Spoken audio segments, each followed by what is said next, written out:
Para malinis ang inyong support inbox, punta sa your alerts. Tapos, pindutin nyo ang this post goes again or community standard or spam. O di kaya yung copyright. Katulad dito, copyright. See details. Close accepted.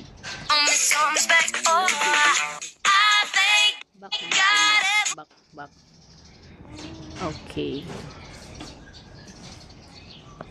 See details. Continue. And then remove video. Delete video. Close. Oh, ngayon wala na siya. Balik sa support inbox. Yung alerts. Ngayon wala na siya. Ganun lang kabilis magbura pag ginusto. Salamat sa panood.